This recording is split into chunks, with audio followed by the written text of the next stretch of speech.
Elle a examiné le tombeau de Marie situé au Pakistan et a déclaré qu'il était authentique. Il est présent là et qu'ils ont construit, je crois, des tours de télévision juste là, juste au-dessus de la tombe. Et ils ont mis une clôture autour parce qu'ils ne voulaient qu'il n'y ait pas que quelqu'un y touche. Mais clairement, des marqueurs de tombe. Maintenant, passons à la partie qui prétend que Jésus est allé au Cachemire. C'était donc la partie la plus dangereuse de notre voyage. Nous sommes allés au Cachemire. J'ai emmené mon équipe au Cachemire. C'était recommandé par le gouvernement des États-Unis qui recommandait aux Américains de ne pas voyager au Cachemire. Je savais qu'il y avait guerre là-bas. Le Pakistan revendique le Cachemire. L'Inde revendique le Cachemire. À cette époque, l'Inde avait le contrôle et il y avait des soldats armés de fusils, tous les deux pâtés de maisons. C'était une zone militaire.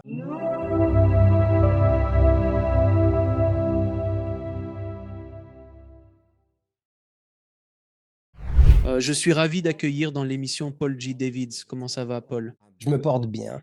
Merci infiniment d'avoir accepté l'invitation à notre émission, cher ami. L'enthousiasme me gagne à l'idée de pouvoir enfin discuter avec toi. Comme je te l'exprimais avant que nous commencions, j'attendais avec une grande impatience cette conversation. Le sujet que nous allons aborder est celui des années manquantes de Jésus, un mystère qui suscite beaucoup de curiosité et d'interrogation. Tu as d'ailleurs réalisé un documentaire captivant intitulé Jésus en Inde, qui traite de cette énigme.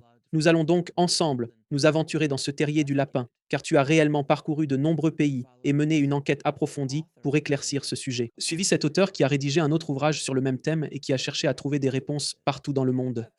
Pour commencer, qu'est-ce qui t'a inspiré l'envie de réaliser ce film, de manière générale? Eh bien, le livre intitulé King of Travelers, Jesus' Lost Years in India a été écrit par l'auteur Edward T. Martin. Il me suggérait depuis plusieurs années que nous réalisions ensemble un film basé sur le mystère décrit dans son livre. Et j'ai pris du temps à J'ai finalement accepté l'invitation, bien que je l'ai refusée à plusieurs reprises auparavant. En tant que dévot de Yogananda, je cherche des signes. Quelque chose là-bas me suggère ce que je devrais faire. Et je pense que c'était en 2005, j'ai eu le sentiment que je recevais l'inspiration de Yogananda me signalant que c'était le bon moment pour moi de partir en Inde. Ce qui me traversait l'esprit, c'était que, tout comme Babaji, il avait été envoyé aux États-Unis. Ah, il m'envoyait à présent en Inde, Yogananda. Ainsi, mais comment cela allait-il se produire? Eh bien, c'était juste une pensée qui m'avait traversé l'esprit pendant une méditation et je ne savais pas si je devais le prendre vraiment au sérieux. J'ai commencé à chercher un prétexte pour aller en Inde et mon université. Je suis diplômé de Princeton et j'ai reçu un prospectus de leur part qui annonçait qu'ils organisaient l'occasion d'aller en Inde, de visiter les réserves de tigres. Et je me suis dit, tiens, peut-être que c'est la solution. Alors j'ai payé un acompte. Et après, des amis m'ont dissuadé de partir en disant que ce n'était pas la manière dont je devrais aller en Inde. Et ensuite, Ed Martin m'a donné un coup de fil. Il m'avait demandé à plusieurs reprises, lors de différentes conférences, sur la réalisation de ce film. Et il a dit, Paul, je veux que tu saches que je retourne en Inde. Je poursuis mes recherches là-bas. Je pense vraiment que ce que je fais et mes voyages là-bas devraient être filmés. Envisageriez-vous, une fois de plus, de rassembler tout cela? Je lui ai dit, donne-moi 24 heures. Alors, j'ai contacté Annie Lermiel, originaire d'Inde, monteur de Nuit étoilée et producteur associé sur ce film. Je lui ai parlé de mon nouveau projet et lui ai demandé s'il voulait aider. Sa réponse fut catégorique, absolument. Il a même ajouté sur un ton humoristique qu'il m'interdirait de le mener à bien sans lui, sans ma présence. Et il disposait de tellement de contacts en Inde qu'il était parfaitement en mesure de tout organiser et mettre en place. Ainsi, alors, après y avoir réfléchi et réalisé que Yellow Hat Productions, ma société, disposait de suffisamment d'argent sur le compte pour financer ce voyage en Inde et lancer le tournage. Je le lui ai dit à Martin, oui, oui, j'ai changé d'avis. Nous réaliserons finalement le film Jésus en Inde. Et à partir de là, la prochaine étape était la planification, où nous allions en Inde, et cela s'est finalement traduit par 6 400 kilomètres de différentes destinations. Oh mon Dieu. C'est tellement drôle que vous parliez de Yogananda, parce que je pense que c'était la première fois j'ai entendu parler de l'idée que Jésus était en Inde, et c'est une idée très intrigante. Et tu sais, j'étais présent. Je suis un catholique convalescent, comme répété souvent dans l'émission. Aussi, à entendre, je me le suis souvent demandé moi aussi. Quand j'étais petit, je pensais 12 ans jusqu'à peu près 30 ans. C'est un silence de mort, il n'y a strictement rien. Il existe une phrase, Quelle est cette phrase? une citation de la Bible qui englobe ces 18 années. Si je peux la citer correctement, je pense que c'était: «Et Jésus grandissait en connaissance et en sagesse et en faveur auprès de Dieu et des hommes.» Cela couvrait 18 ans. Je veux dire, c'est presque aussi bon que les moments où les Indiens s'emparent du fort, d'une certaine manière. Une seule réplique, mais ça va représenter 3 semaines de tournage dans le scénario. Alors, il englobait vraiment énormément de choses. Alors, l'idée que Jésus ait été en Inde, et après avoir étudié Yogananda et plongé dans les philosophies yogiques comme je l'ai fait, plus je poursuivais mes propres recherches, découvrant votre film ainsi que ses ouvrages, et apprenant que Yogananda avait lui-même consacré un livre à ce thème, écrivant abondamment sur Jésus en Inde, l'idée commençait réellement à résonner en moi, de manière personnelle, parce que beaucoup des choses que Jésus a réalisées pour moi, les actions de Jésus, lorsqu'il est revenu, ressemblaient beaucoup à des pouvoirs yogiques. Selon votre expérience, quelles sont les connexions entre les capacités de Jésus, vous savez, les choses qu'il faisait, les miracles qu'il a accomplis en comparaison avec ceux effectués par les yogis dans les traditions indiennes? Eh bien, question difficile. Compris. C'est une question très difficile, car il est nécessaire de répertorier tous les cas de miracles yogiques. Il est évident que Yogananda en cite une multitude dans son ouvrage. Mais je voudrais aborder cette question sous un autre angle et dire cela. Ed Martin a véritablement consacré sa vie à la recherche pour ce projet, en particulier pour rédiger son livre. Il était passionné d'alpinisme, enseignait l'anglais en tant que langue seconde et s'est penché sur les études de Jésus en Inde. Il a rencontré des difficultés au sein de son Église fondamentaliste quand il a commencé à poser des questions sur ses 18 années manquantes. Et on lui a répondu: Ed Martin, tu devrais plutôt te préoccuper de ton propre salut, pas de ce que Jésus faisait pendant ce temps. Si Dieu avait voulu que tu le saches, cela serait écrit dans la Bible. Mais cette réponse ne le satisfaisait pas. Pour moi, le point de départ de cette interrogation aide à insister en disant: regarde, la Bible suit Jésus jusqu'à l'âge de 12 ans seulement, conversant avec les rabbins érudits du temple, les impressionnant par son savoir. Alors, qu'aurait-il pu se passer ensuite? Eh bien, l'année suivante, il aurait célébré sa bar mitzvah. Il était juif. Il aurait eu 13 ans. Et vous savez qu'une fois le jeune juif devenait un homme par la bar mitzvah, il était marié. Ils organisaient toujours un mariage arrangé. Il n'aurait certainement pas pu continuer à rester célibataire s'il était resté. Et puis vint la question qui portait sur la route de la soie entre l'Inde ainsi que et la Judée. L'histoire des 3 rois mages telle que racontée dans la Bible et le fait que les présents qui ont été offerts étaient de l'or, de l'encens et de la myrrhe. Et Ed m'a fait remarquer que ces 3 présents sont vraiment particuliers. Cadeaux offerts par les rishis, saints hommes de l'Inde, compris, à des personnalités sacrées. Alors, pourquoi? Pourquoi l'or, l'encens et la myrrhe ont-ils été offerts, à moins que ces 3 rois, ou plutôt mages, viennaient de l'Inde? La route commerciale était sur la route de la soie. Et donc, l'hypothèse émise était celle-ci. Jésus-Christ rendait lui une visite en empruntant la route de la soie alors qu'il allait avoir environ 13 ans, probablement en se joignant à une caravane pour ensuite aller en Inde et y passer de nombreuses années. Alors, comment enquêter là-dessus?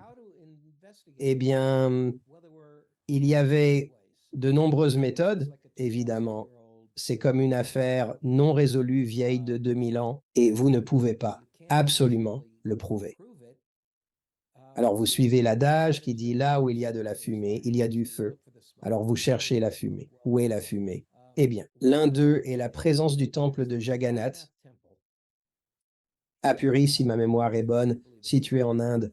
Son origine remonte à quelques 2500 ans. Et tout proche, en quelque chose à proximité, Yogananda a passé des années dans l'ashram de son gourou, Sriteswar, mais tout près se trouve également le Shankaracharya. Ce titre est en quelque sorte l'équivalent du pape dans le catholicisme, le Shankaracharya. Il y a en fait, je crois, 4 Shankaracharya dans l'hindouisme. Et je pense que le principal, on pourrait dire, se trouve près du temple de Jagannath. Et nous souhaitions avoir une entrevue avec lui. Et c'est à ce moment-là, si vous voulez interrompre pour des questions, je vous en prie. Non, je vous en prie, continuez. Je suis là comme autour d'une cheminée. Racontez-moi, s'il vous plaît. Eh bien, il m'a été dit par Anil, devenu coproducteur avec moi du projet Jésus en Inde, qu'il n'y avait absolument aucune chance que je puisse obtenir une interview avec Shankaracharya. Laisse tomber. Il a dit, c'est très, très improbable que Shankaracharya accepte même de te rencontrer et de prendre une photo avec toi. Il a dit, peut-être, je pourrais être, tu sais bien, originaire de l'Inde, mais nous y sommes allés au siège du Shankaracharya et j'ai eu l'occasion de le voir, l'un d'entre eux. Je suis incertain si je dois le désigner comme un aide, un assistant ou un lieutenant. Et je lui ai fait part du fait que je crois que je mérite le titre de hindou honoraire en tant que fervent adepte de Yogananda, car il refusait de me recevoir en tant que simple Américain blanc. Cependant, lorsque j'ai mentionné Yogananda, il a reconnu que cela changeait la donne. Je vérifierai avec le Shankaracharya. Et la prochaine chose que je savais, c'est que j'étais conduit dans une pièce où se trouvait le Shankaracharya avec mon équipe vidéo et je me suis assis là pour avoir une interview qui était en hindi. Anil Armil a posé les questions et il a ensuite travaillé sur la traduction de celle-ci. Le Shankaracharya insistait sur le fait que leur tradition est solide, que Jésus n'était pas seulement en Inde, mais qu'il était également présent au temple de Jagannath. Il voulait pratiquement me décrire le parcours d'études de Jésus. Ce qui devient vraiment intéressant, c'est que vous voyez beaucoup de similitudes entre de nombreux enseignements hindous et ce qui est devenu le christianisme, là où le christianisme se différencie considérablement du judaïsme, qui a un Dieu strict, un Dieu punitif, un Dieu prônant la loi du talion, œil pour œil, dent pour dent. Dans colère, jalousie, mène ta vengeance, assurée vengeance. Oui, et alors, bien sûr, exiger et adorer de multiples façons, incluant des sacrifices d'animaux. Cela représentait, vous savez, dans le judaïsme. Je suis de descendance juive, monsieur, mais je n'ai pas pratiqué le judaïsme dernièrement. Récemment, je me suis intéressé à la Self-Realization Fellowship et aux enseignements de Paramahansa Yogananda. Cela m'a vraiment parlé en vérité. Mais dans le christianisme, on rejette l'œil pour œil. C'est plutôt, si quelqu'un vous gifle sur une joue, tendez aussi l'autre, autorisez-le à gifler l'autre joue. S'il prend ton manteau, offre aussi ta chemise. Vous savez, cela présente des similitudes avec l'hindouisme et la religion d'Extrême-Orient, mais pas avec le judaïsme. Donc, selon ces hypothèses, lorsque Jésus, approchant de la trentaine, est revenu, Il a reçu le baptême de la part de Jean, qui était son cousin. N'était-ce pas dans le fleuve Jourdain? Je pense la même chose, oui. Alors, il était en train de revenir avec des enseignements qui allaient défier le cœur même du judaïsme. Et vous pouvez imaginer que les rabbins orthodoxes en Israël à cette époque n'allaient pas accueillir à bras ouverts quelqu'un qui voulait s'immiscer, vous savez, avec la religion juive qui est très stricte. Beaucoup de règles, comme dans le catholicisme, beaucoup de règles. L'entretien avec le Shankaracharya était donc juste une de nos nombreuses destinations. Je tiens aussi à faire remarquer que Ed Martin, qui avait été rejeté auparavant par les érudits religieux traditionnels, et il ne voulait absolument pas discuter de Jésus en Inde. Cependant, en tant que diplômé de Princeton, j'ai réussi à obtenir une interview vidéo avec Ellen Pagels, une éminente spécialiste de la Bible, une des plus grandes spécialistes de tous ces manuscrits qui ont été découverts. Je pense les manuscrits de la mer Morte. Eh bien, les autres rouleaux, il y avait beaucoup de rouleaux trouvés dans une urne. Ouais, c'est bien ça. Est-ce que Nada Mahari? Oui, je veux. Oui, je ne sais pas. Je crois que je vous connais. Je pense que je vous connais. Et en effet, il l'était. Il discutait abondamment des enseignements perdus de Jésus. Eh bien, disons, oui, effectivement, il parlait d'un maître de sagesse. Je ne crois pas qu'un nom ait été associé, mais il était évident, selon eux, qu'une secte avait fait son apparition en Israël qui remettait en question l'ordre religieux établi. Alors, Hélène Pagels, j'ai obtenu une interview avec elle et elle ne croyait pas personnellement à l'idée que Jésus ait été en Inde, car elle trouvait ce concept très difficile à accepter, préférant le considérer comme un simple rabbin de village. Mhm. Était allée jusqu'en Inde. Elle n'avait aucune explication pour les années qui manquaient à son récit. Cependant, en l'analysant, elle a dit, le fait est que, en tant qu'érudite biblique, nous ne pouvons pas exclure cette théorie. Nous ne pouvons pas l'exclure. En bon universitaire, le serait. Oui, c'est vraiment très mignon. Vous avez de nouveaux éléments? Il faut rester ouvert et flexible parce que on n'a jamais totalement raison. Personne n'a jamais Star Rock, souviens-toi de la Terre. On croyait que le Soleil tournait autour de la Terre, mais Galilée a eu des difficultés à contester cette idée. Alors, mais pour elle, cela représentait bien plus. Il lui était impossible de l'exclure. Soudainement placer Ed Martin et ses théories sur le terrain de jeu comme un sérieux érudit en matière de religion. Et pas un coup d'État, disons. Et pas un coup d'État parce qu'Hélène Pagels ne peut pas dire n'a pas eu lieu. Mhm. Avec toute mon autorité, je pourrais affirmer que cela n'a pas eu d'effet. Non, ce n'est pas la démarche qu'elle a choisie. Le film qui traite de Jésus en Inde est actuellement accessible en streaming en ligne. Il est. Ouais, il peut être un peu difficile de se procurer le DVD maintenant.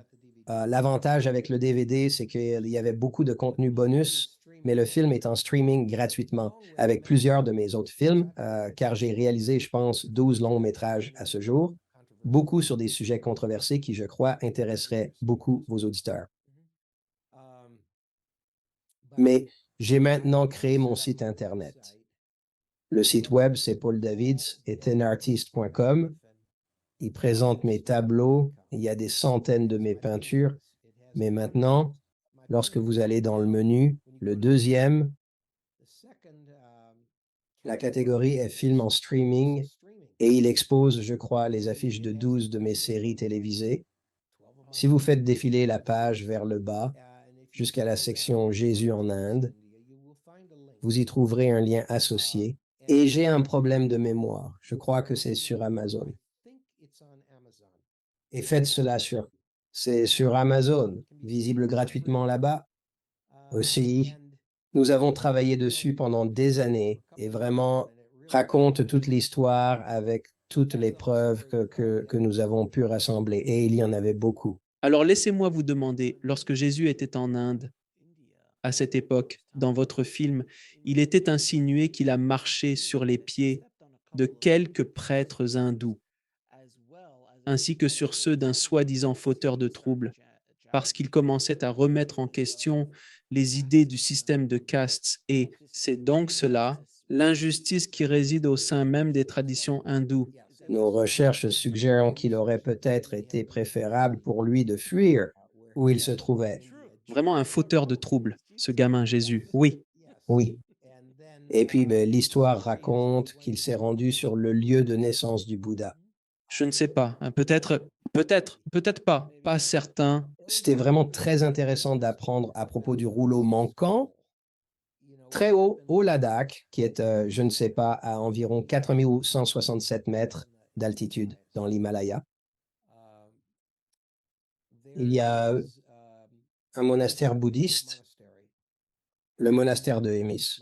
Et je pense que, en remontant à presque un siècle maintenant, on peut affirmer qu'il a été rapporté par de nombreux voyageurs qu'ils avaient un très ancien document qui traitait des périples de Jésus en terre indienne. Et ainsi, il y avait environ 4 ou 5 explorateurs renommés qui ont constaté cela lorsqu'ils étaient à Émis au fil des décennies. Cela a été bien traduit.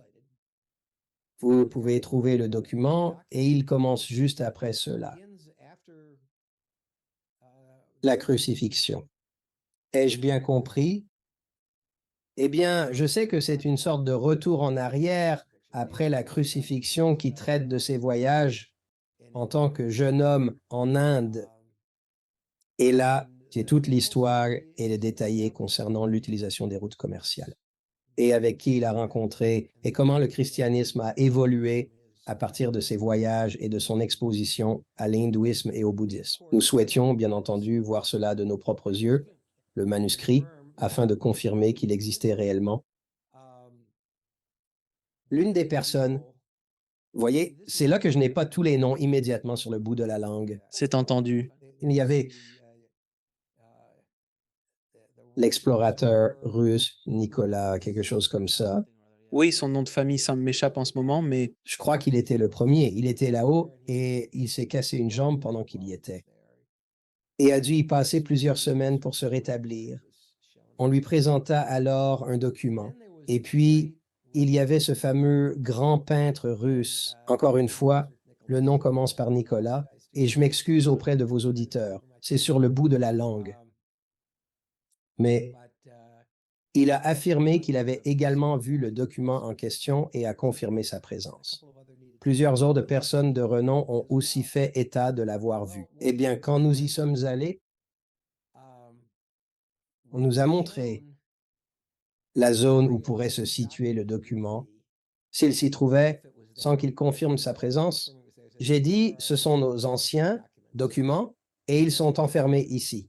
Ils sont verrouillés. On ne peut pas en voir aucun. J'ai pourtant regardé les armoires, les étagères et les portes avec juste du verre et il n'y avait pas de serrure sur ces portes.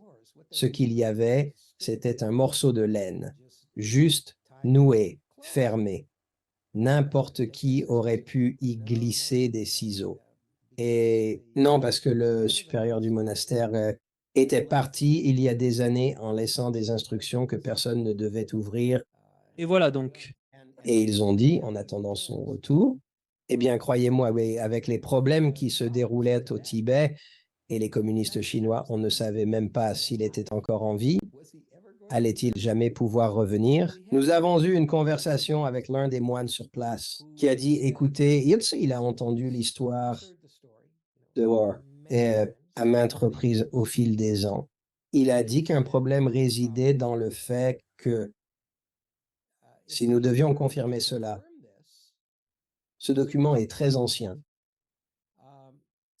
Le christianisme en serait très contrarié. Le pape n'apprécierait pas cela. Il a bien fait comprendre qu'il subissait des pressions. C'est donc cela. À un certain moment, ils ont été soumis à une pression afin qu'ils cessent de divulguer l'existence de ce document, La politique.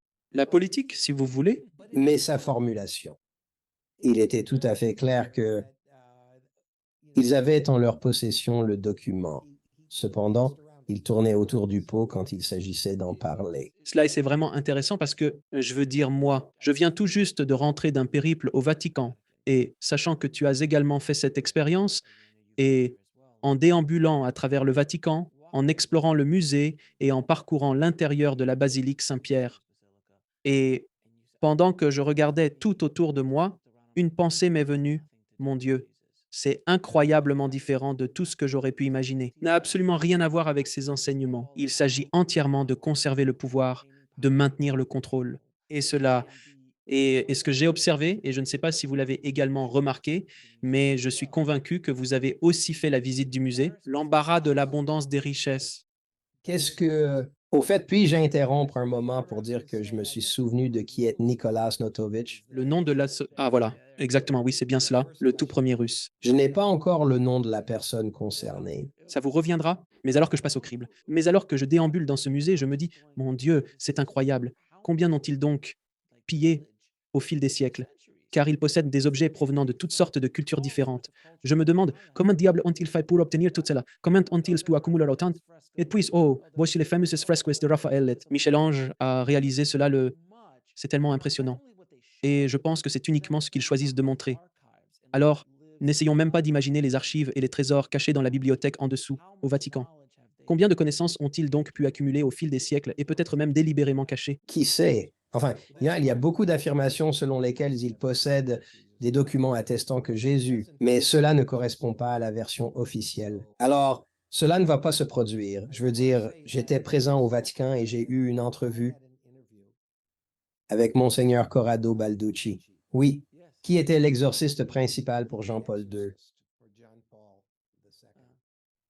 Et ainsi, en fait, je n'ai pas eu l'occasion de l'interviewer là-bas. L'endroit où j'ai pu l'interviewer, c'est lorsqu'il est venu à une conférence sur les ovnis en Italie. Étonnamment, Monseigneur Corrado Balducci, porte-parole du Vatican, a affirmé: oui, il y a des extraterrestres. Oui, il y a des visiteurs de l'espace. C'est vrai, ce ne sont pas des anges. Ce ne sont pas des démons, ce sont des diables.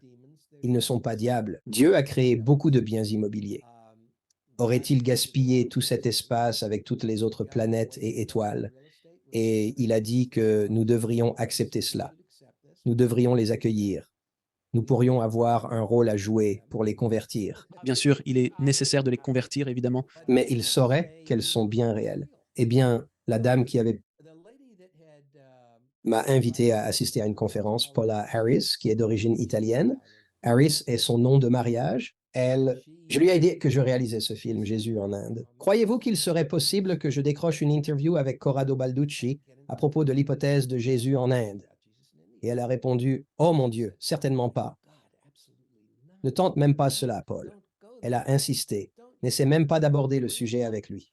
Il ne t'adressera plus jamais la parole. Il ne m'a plus jamais parlé. Il ne veut plus entendre parler de ça, car il pense que ce n'est que des absurdités. Alors j'ai dit: mais accepterait-il de m'accorder une interview sur les ovnis? Et elle a répondu: bien sûr, vas-y, demande-lui une interview sur les ovnis, il ne s'y opposera pas. Donc, en étant très malin, évidemment, j'ai pu. Voyez où cela nous mène. Oui, j'ai eu l'entretien avec lui sur les ovnis. Et ensuite, sachez, vous savez, Seigneur, alors que je faisais des recherches sur les ovnis en Inde, j'ai entendu une histoire très étrange de la part de certaines personnes en Inde que je ne savais pas quoi en faire. Et je me demande si vous en avez déjà entendu parler, car je vois qu'il y a des gens en Inde qui croient que Jésus a séjourné là-bas, en Inde. Avez-vous déjà entendu parler de cette croyance? Eh bien, cela a ouvert la porte et il a commencé à en parler. Et il a catégoriquement insisté sur le fait que cela ne s'était jamais produit. Il a affirmé que toute l'histoire de Jésus se trouve dans les évangiles de Matthieu, Marc, Luc et Jean, et bien sûr dans les actes des apôtres. Quand je lui ai demandé: mais qu'en est-il des 18 années manquantes qui ne sont pas relatées? Quelles 18 années manquantes? Je n'en ai jamais entendu parler.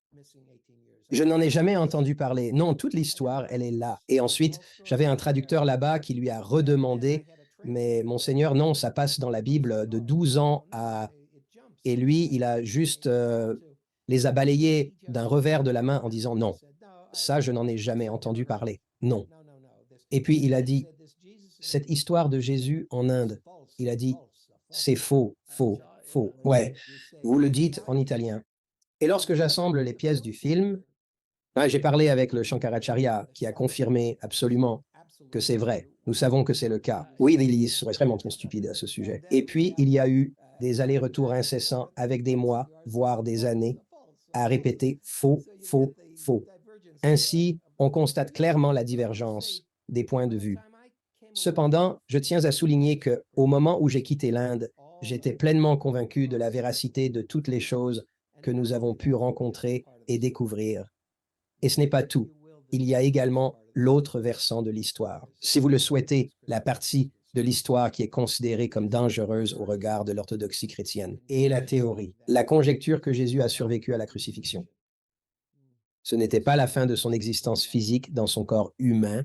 Avant de partir, avant de nous engager pleinement sur cette nouvelle voie, je souhaite juste prendre un moment pour revenir légèrement en arrière, car il est essentiel pour moi de vous interroger également à ce sujet, replonger dans pendant son séjour en Inde, je me ferai l'avocat du diable, et ceci sans aucun jeu de mots. Et beaucoup se posent la question, à quoi bon finalement? Pourquoi ce jeune garçon juif de 13 ans a-t-il pris la décision de monter sur une caravane pour se rendre en Inde, que ce soit en tant que touriste ou pour toute autre raison? Quel est donc l'objectif de ce périple? Je possède une certaine connaissance de la réponse, ayant étudié Yogananda. Cependant, durant vos périples, que disait Yogananda à ce propos? Quelles étaient ses paroles sur le sujet? Pas certain. Rappelez-vous ce que j'ai dit. Je sais que Yogananda a mis en lumière la visite retour des trois rois mages. Et je ne sais pas si l'affirmation était qu'ils sont revenus et ensuite il est parti avec eux. Je ne comprends pas. Enfin, je veux dire, si vous regardez, Mais je pense que s'ils étaient sur le point de procéder à son mariage, il est comme j'ai eu ça. Il l'a laissé tomber. Il ne voulait pas de ça. Alors, parce que c'est. Et encore une fois, en le percevant à travers le prisme d'un maître spirituel profondément enraciné dans les philosophies yogiques, les traditions yogiques et les traditions hindoues, ces choses du genre, tu as une mission dans cette vie. Tu dois être formé. Voici ton maître.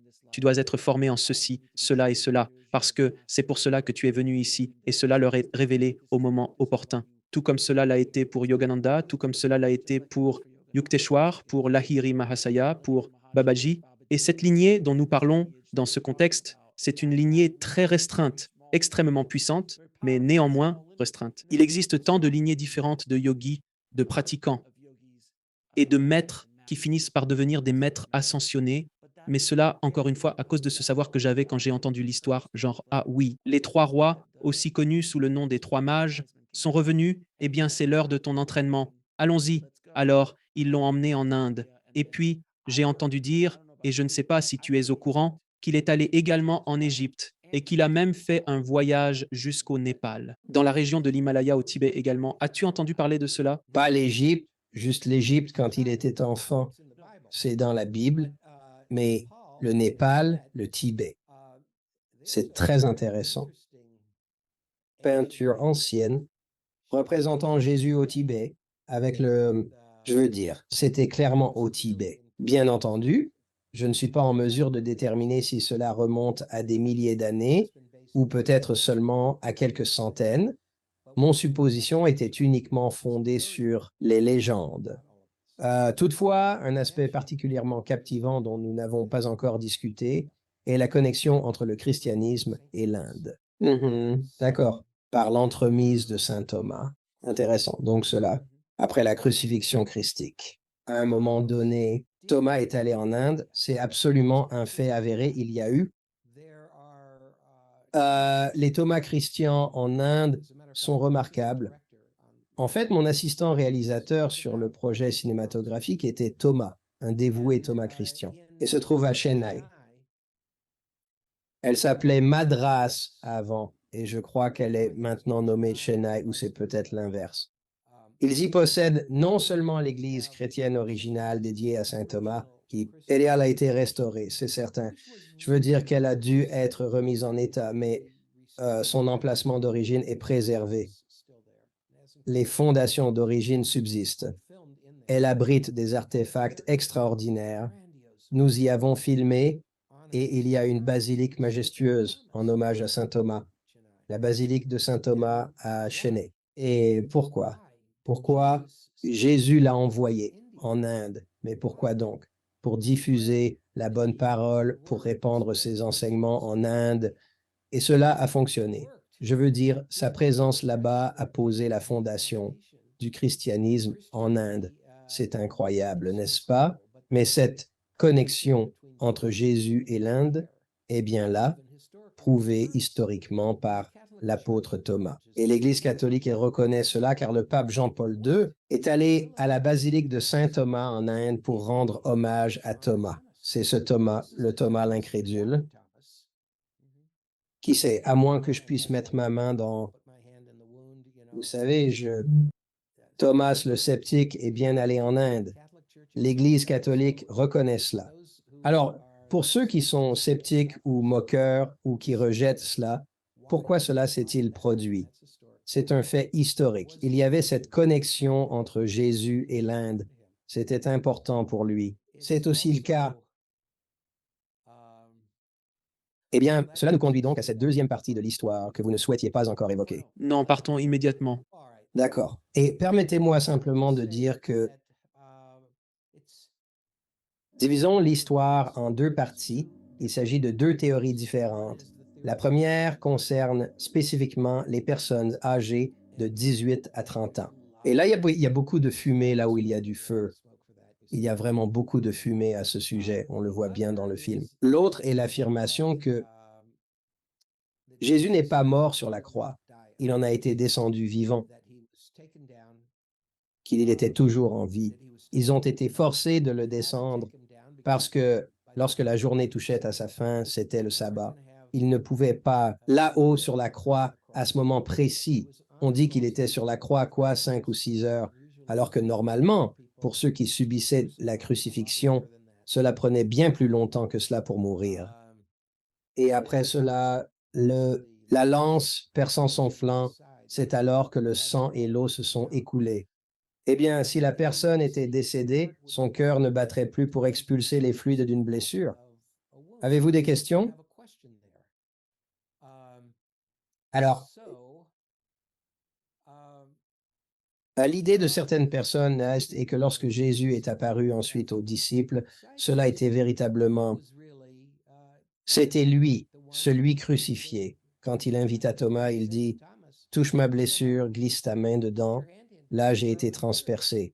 C'était véritablement Jésus en chair et en os. Cette théorie avance aussi qu'il n'a pas seulement partagé un repas avec eux, mais soulève la question, pourquoi un esprit désincarné aurait-il décidé d'apparaître devant ses disciples pour manger? Cela n'a aucun sens. Cela ne s'applique qu'à un corps physique. Et ensuite, il s'est avancé devant eux, en direction, était-ce de la Galilée? Et après tout, c'est un geste profondément humain. Ça ne ressemble pas du tout à un esprit tel qu'il est décrit dans le Nouveau Testament à cette époque précise. Et il est arrivé le sentiment qu'il devait quitter la ville, parce que s'il était censé avoir été exécuté et qu'il n'avait pas mené à bien la tâche, il ne voulait pas être trouvé là.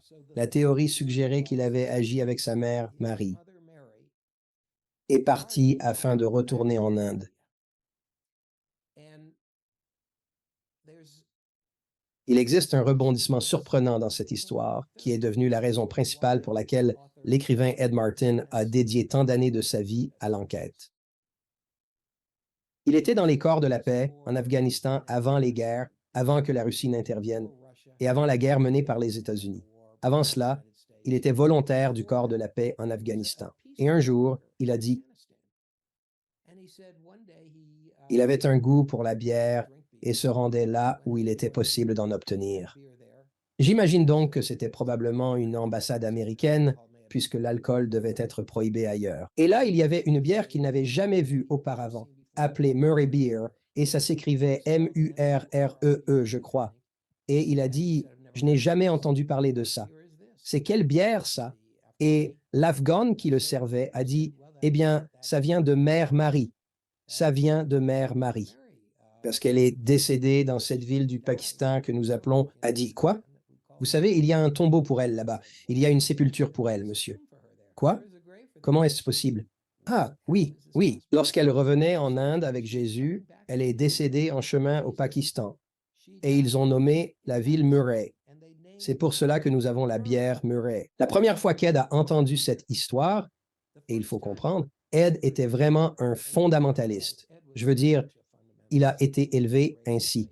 Il allait à l'église 3 fois par semaine.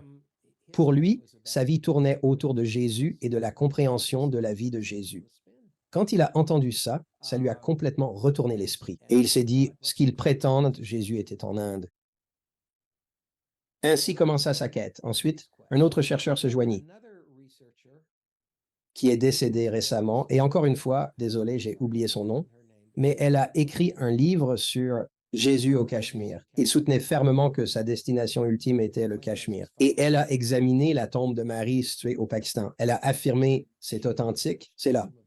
Et ils ont érigé, je crois, des tours de télévision juste à cet endroit, directement au-dessus de la sépulture. Et ils ont entouré le lieu d'une clôture, car ils ne souhaitaient pas que ils ne voulaient pas que quelqu'un y touche. Mais de toute évidence, des pierres tombales. Passons maintenant à la partie qui prétend que Jésus est allé au Cachemire. C'était donc la partie la plus dangereuse de notre voyage. Nous sommes allés au Cachemire. J'ai emmené mon équipe au Cachemire. Il était suggéré de Le gouvernement des États-Unis déconseillait aux Américains de se rendre au Cachemire. Je savais qu'il y avait guerre là-bas. Le Pakistan revendiquait le Cachemire, l'Inde revendiquait le Cachemire.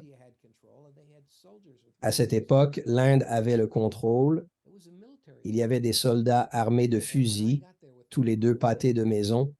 C'était une zone militaire. En arrivant là-bas avec mon équipe et moi, notre but était de nous rendre au tombeau là-bas. Celui que certains disent être le tombeau de Jésus, le véritable, le réel tombeau de Jésus. Et ils ont énuméré toutes les raisons pour lesquelles. Il est reconnu par les musulmans là-bas que ceci est un lieu saint. Personnage n'a pas été incinéré comme l'aurait été un hindou. Et le positionnement du cercueil est orienté d'est en ouest selon la tradition juive, pas selon la tradition musulmane.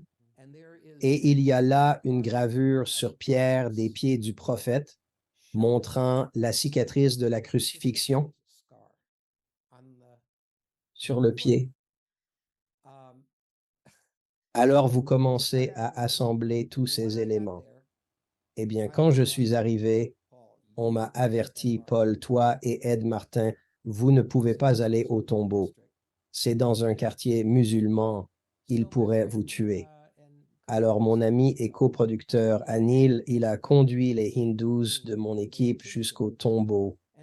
Et il était interdit de filmer dans le tombeau à ce moment-là, car les musulmans étaient très contrariés. Ils disent que c'est un prophète d'Égypte, d'accord, qui avait subi des persécutions dans son pays et arrivé ici, a été chaleureusement accueilli. Eh bien, vous savez, ils ne sont pas amis avec le judaïsme. Ils n'auraient pas dit que c'est un prophète d'Israël. Il a vécu ses premières années en Égypte. Alors ils disent que c'est un prophète d'Égypte. Mais ils n'étaient pas enclins à apprécier les conjectures à ce sujet, car dans l'islam, il y a, je crois, une tradition qui affirme que Jésus est monté au ciel. Et c'est un blasphème de prétendre cela. Eh bien, mon équipe s'est introduite furtivement dans l'édifice qui abrite le tombeau sacré et y a filmé. Ils n'ont pas obtenu beaucoup de pellicules, malheureusement. Ils n'en ont pas eu autant que j'aurais voulu, mais ils en ont tout de même obtenu. Et alors qu'ils en sortaient, une foule de musulmans s'était rassemblée. Un policier s'était approché. Ah, très bien. Il se préparait à l'arrestation. Aussi, tout cela a été filmé car ils ont continué à faire tourner les caméras. Et il y avait des musulmans là-bas qui hurlaient. Qu'avez-vous réalisé? C'est vraiment un blasphème. Et la police, un officier de police était sur le point d'arrêter Anil. Mais Neil a dit, écoutez, j'aimerais vraiment prendre un moment pour vous parler de cela. Il a dit, et je suis, puis, vous savez, un fan. Je viens d'Inde, de Goa, je crois. Le policier arrive et il a dit, mon neveu joue au foot à Goa ce week-end. Et Neil a répondu, vraiment? J'ai un parent qui joue aussi là-bas. Peut-être vont-ils s'affronter. Ils ont alors commencé une conversation amicale sur le football. Touché par cette coïncidence, le policier a conclu, allez, passez. Et c'était la fin de l'arrestation. C'était de la chance. C'est incroyable. Alors, vous voyez, Alex, avant de conclure, car cela fait presque 1 heure maintenant et je sais qu'on peut dépasser un peu, mais je tiens vraiment à ce que vos auditeurs en sachent plus sur certains de mes autres films également. Bien sûr. Et ensuite, je tiens absolument à aborder cela. Donc, j'ai juste une dernière question concernant à Jésus. D'après vos recherches sur l'ensemble de l'histoire de Jésus, et quelles sont vos idées ou quelles sont vos réflexions sur Concile de Trente, le Concile de Nicée? Il a conduit à l'élimination de certains textes et à la structuration officielle du récit historique de la vie de Jésus. D'après ce que je saisis, c'est l'empereur romain Constantin qui est à l'origine de cela. En effet, face à des chrétiens devenant incontrôlables, il devait reprendre la situation en main. Il a donc proclamé: «Et je suis aussi chrétien désormais, et voici le livre. Cela correspond au dicton: si tu ne peux pas les battre, joins-toi à eux, mais en les maîtrisant.» Quelle est votre compréhension, selon vos recherches, de ce qui s'est passé au Concile 2? Eh bien, c'est ce qui s'est passé. Vous l'avez très bien décrit. Ils se sont débarrassés de tous les livres qui existaient. Dans la Bible, à cette époque, qui ne correspondait pas à l'histoire. Je crois avoir entendu dire que la réincarnation figurait dans certains de ces livres. Je pense que cela incluait probablement l'évangile de Thomas, sur lequel Lane Pagels de Princeton est un expert. Et c'était à cette période, je crois, qu'ils ont déterminé quels livres seraient considérés comme sacrés dans la Bible et lesquels seraient rejetés. Et cette décision était de nature politique, vraiment choquante. Il semblerait, je suis sûr qu'il y a beaucoup de croyants qui pensent que même si ce n'était pas politique, c'était inspiré par Dieu. Il a été guidé. De toute évidence, nous ne pouvons pas dire que nous ne savons pas. Il y a tant de choses que nous ignorons à ce sujet, et cela restera à jamais une histoire non résolue. Mais c'est ce qui la rend si intéressante. C'est un mystère avec tant de preuves qui contredisent les croyances traditionnelles du christianisme et ne lui portent en aucune manière préjudice de l'importance mondiale du christianisme. Il a changé le monde tel que nous le connaissons. Regardez combien il y a des milliards de chrétiens aujourd'hui et combien de personnes croient trouver leur salut à travers cela. Combien de miracles sont rapportés. Et croyez-moi, je suis croyant aux miracles et à de nombreux témoignages. Un de mes films, avant de nous dire au revoir, traite en profondeur de Notre-Dame de Guadeloupe. L'individu hispano-américain. Cet emblème, si vous le souhaitez, représente la Vierge Marie et est fondé sur un miracle qui a eu lieu en l'année 1531 avec une rencontre entre un paysan et une sainte mère qui a miraculeusement imprimé son image sur son manteau fait de fibres de cactus, un tissu qui aurait normalement dû se décolorer, se dissoudre et être réduit en lambeaux en l'espace de 50 ans. Et pourtant, voilà environ 500 ans plus tard, l'image de la Sainte Dame demeure sur ce tissu qui ne s'est jamais détérioré, jamais altéré. Elle est toujours exposée avec soin à la basilique Notre-Dame de Guadeloupe, à Mexico, un lieu sacré où nous avons eu l'opportunité de tourner avec le film. Et avant de nous séparer, je tiens toutefois à souligner un point qui, selon moi, a véritablement marqué les esprits. Eh bien, mon travail principal. J'ai beaucoup travaillé sur les ovnis. J'étais le producteur exécutif du film de Showtime Roswell, avec des stars de premier plan, Kyle MacLachlan, Martin Sheen, Dwight Yoakam. C'était en 1994. Récemment, en avril, un film dont j'étais le producteur exécutif intitulé Accidental Truth ou Faux Revelations est sorti, et cela met vraiment l'histoire des ovnis au goût du jour. Plusieurs des personnes qui ont participé aux dernières auditions au Congrès figurent dans le film, y compris le député Tim Burchett. Je suis très fier de ce film, c'est à voir absolument. Mais au-delà de l'intérêt pour les ovnis et les effets spéciaux, mon film, Les garçons de la sci-fi, j'ai réalisé 3 films qui portent tous le titre Le projet de la vie après la mort. Le projet de la vie après la mort. 1. Le projet de la vie après la mort. 2. Rencontres personnelles. Le projet de la vie après la mort. 3. Rencontres de séance. Et encore une fois, si vous allez sur mon site web, je répète encore, visitez pauldavids.com, ensuite allez dans le menu et cliquez sur Films en streaming pour découvrir tous mes films disponibles, y compris ces 3-là sur la vie après la mort. Cela est devenu d'une importance absolue, suprême pour moi, en l'année 2009. Cette question entière concernant: peut-on apporter la preuve qu'une vie subsiste après la mort? De plus, la communication spirituelle peut-elle être considérée comme authentique dans certains cas, entre un défunt et un proche toujours vivant? De très étranges événements ont commencé à survenir dans ma vie. Mon grand mentor du cinéma, Forrest G. Ackerman, était mort. Il était athée. Il ne croyait pas en la vie après la mort. Il était aussi un futuriste. Bien qu'il ait inventé le terme de science-fiction, il était très, très intéressé par la science-fiction et la manière dont elle projette le futur qui pourrait être le nôtre. Il m'a dit: Paul, il avait environ 92 ans à ce moment-là, il a dit: «Je ne crois pas à l'existence d'une vie après la mort. À mon avis, c'est semblable à un vieil ordinateur. Lorsque la carte mère rend l'âme, on la jette et c'est terminé», a-t-il affirmé, tout en reconnaissant qu'il pourrait se tromper. Il dit: «Si je me réveille après ma mort dans une sorte de grande convention de science-fiction dans le ciel», il a dit, «peut-être que je t'enverrai un message. Si je pouvais, je t'enverrais un message». Alors maintenant, j'essaierai, c'est ce qu'il a dit. Ne compte pas là-dessus, pour l'amour de Dieu, pour l'amour de Dieu. Non, il ne dirait pas cela. Il ne croyait pas en Dieu, du moins pas à ce moment-là. Il ne croyait pas. Mais je pense qu'il a peut-être changé d'avis maintenant qu'il est décédé. Mais ce qui s'est passé, voyez, c'est qu'il était rédacteur. Un rédacteur. Alors, que signifie envoyer un mot à quelqu'un?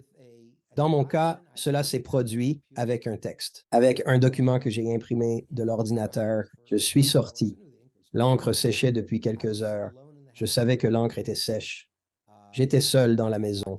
Quand je suis revenu, j'ai saisi le document qui semblait tout à fait normal et ordinaire. Je me suis absenté de la pièce pendant 5 minutes.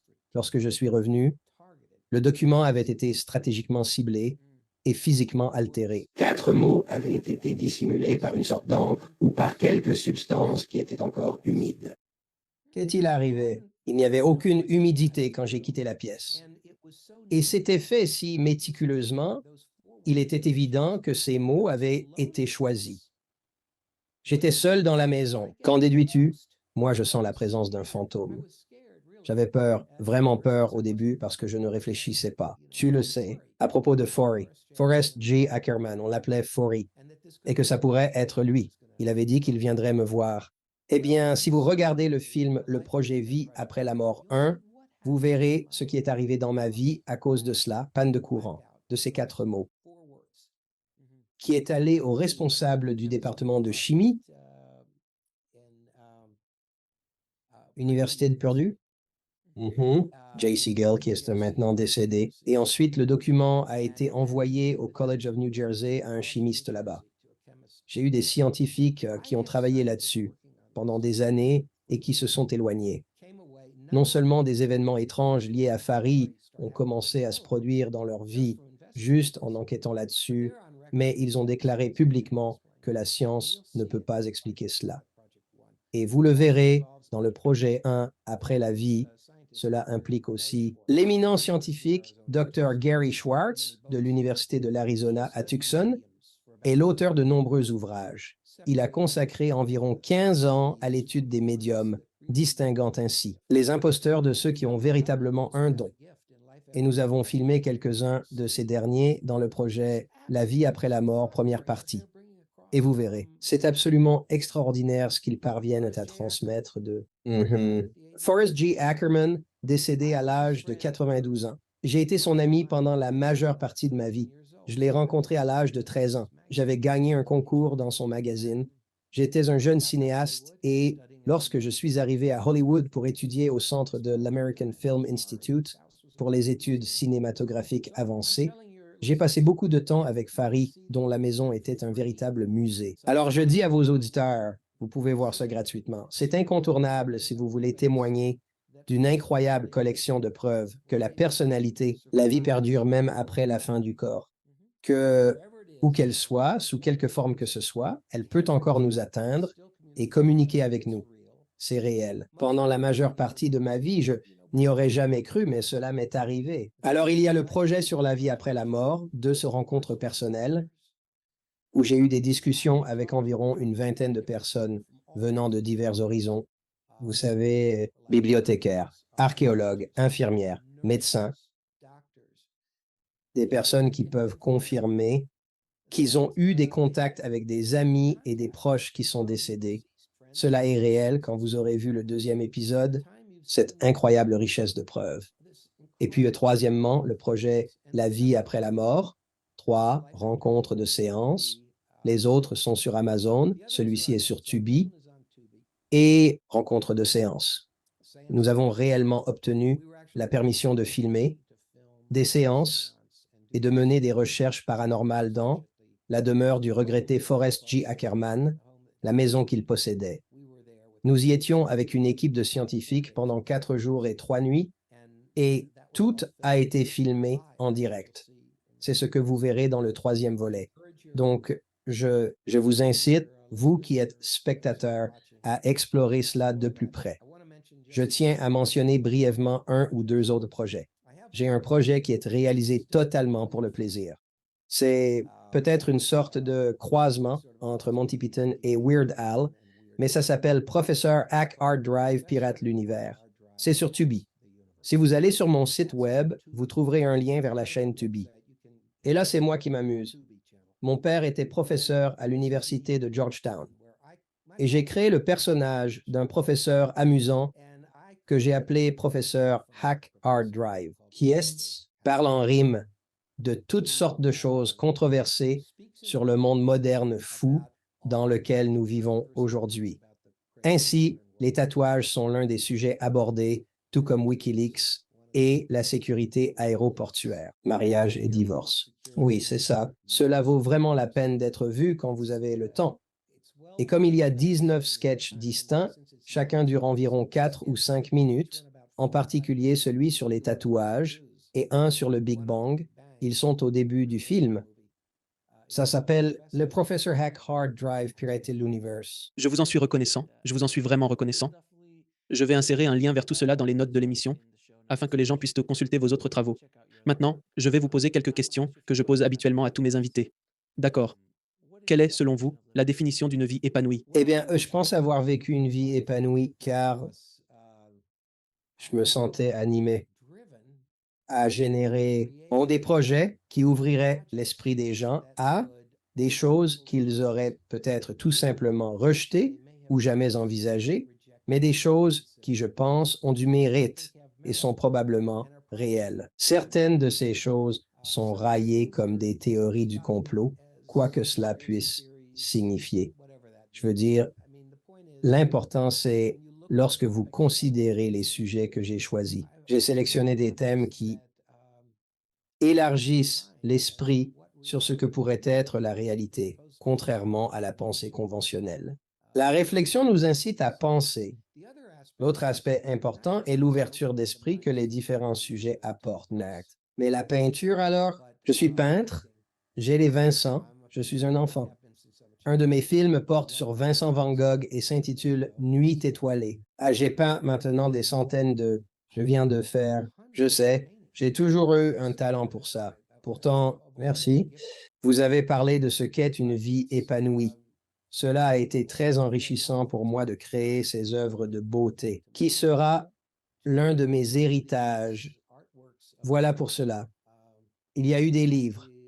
J'ai simplement vécu une vie épanouie à tous égards, et la famille aussi, car cela fait 51 ans que je suis marié avec la même personne. Félicitations. Donc voilà. Comment définissez-vous Dieu? Eh bien, je ne pense pas que nous devrions essayer de définir Dieu. Je pense que Dieu est au-delà de toute définition, d'accord, mais l'aspect de Dieu, selon ce que je pense que le terme suggère, serait le moteur premier, la force créatrice essentielle par laquelle toute l'existence de ce que nous vivons est rendue possible. Et certaines personnes ne croient pas qu'il y a une force motrice première derrière tout cela. Je contemple la complexité, la structure, le dessin de tout ce qui nous entoure, la manière dont tout est interconnecté Et je me dis que penser qu'il n'existe pas une immense intelligence derrière tout cela, c'est tout simplement absurde. Je suis tout à fait d'accord avec toi. Et finalement, quel est le but ultime de la vie? Je ne crois pas que l'un d'entre nous détienne la réponse à cette interrogation. Quel est le but ultime? Je suis convaincu qu'il y a une infinité de manières de vivre sa propre vie. Il existe des approches qui sont nettement plus positives pour contribuer au bien-être de la famille humaine. Et il y a des manières qui sont vraiment destructrices. Et il existe de nombreuses personnes qui sont poussées par des impulsions terribles, destructrices, voire meurtrières, un manque d'honnêteté et une propension au vol, perdant ainsi tout contrôle de soi et s'adonnant entièrement à la drogue ou à toute autre forme d'addiction. Ils se sont égarés. Alors quand on se demande, la vie a-t-elle un but? Si elle a un but, ce n'est certainement pas tout cela. Vous savez, c'est pour essayer de vivre la vie en une manière pour nous de pleinement apprécier le mystère extraordinaire de la création. Voilà ce que c'est pour moi. Et pour la dernière question, pensez-vous que le moindre bout, à un moment dans l'avenir, est-il possible que les gens acceptent l'idée que Jésus ait pu être en Inde? Cette notion sera-t-elle considérée par la pensée dominante, peut-être dans 100 ans, 200 ans ou même 500 ans? Eh bien, je déteste être pessimiste. Mais le fait est que, puisque nous ne pouvons pas prouver que Jésus était en Inde sans des documents vieux de quelques milliers d'années entre nos mains pour être examinés, je veux dire, nous avons déjà assez de mal à prouver l'authenticité du suaire de Turin, n'est-ce pas? Il y a beaucoup d'éléments concernant le suaire de Turin qui pourraient nous faire croire que c'est bien le linceul de Jésus. Et puis, ils arrivent avec la datation au carbone qui le contredit. Pourtant, il y a des gens qui remettent en question toute la méthode utilisée pour cette datation au carbone et qui persistent à dire qu'il n'y a pas de consensus. Je ne pense pas qu'il y aura jamais de consensus sur le fait que Jésus ait été en Inde, tout comme il n'y aura jamais de consensus au sein de toute l'humanité sur le fait que Jésus était le Messie. Certaines personnes l'accepteront, ce qui est merveilleux à considérer, mais il est peut-être plus essentiel de le méditer profondément. Les paroles de Jésus et le message de sa vie que nous connaissons déjà. Et cela concerne les origines indiennes de certains aspects du christianisme. Il s'agit d'une curiosité de l'histoire, mais ce que le christianisme essaye de dire, c'est regardez la vie de Jésus telle que nous la connaissons. Regardez ce qu'il a enseigné. Ne vous éloignez pas de son enseignement. Il a de la valeur pour tous, quelle que soit votre religion d'origine. Je pense que c'est important. Car je n'ai pas été élevé chrétien. Ouais, mais voilà le souci. Paul, ce fut un plaisir, monsieur, de parler avec vous. Merci beaucoup, non seulement pour cette conversation, mais aussi pour le travail que vous avez accompli pour éclairer le monde. Je vous suis reconnaissant, mon ami. Merci encore. Merci de m'avoir reçu. Merci de regarder. Cliquez sur une des vidéos ci-dessous pour poursuivre votre voyage. Et n'oubliez pas de vous abonner.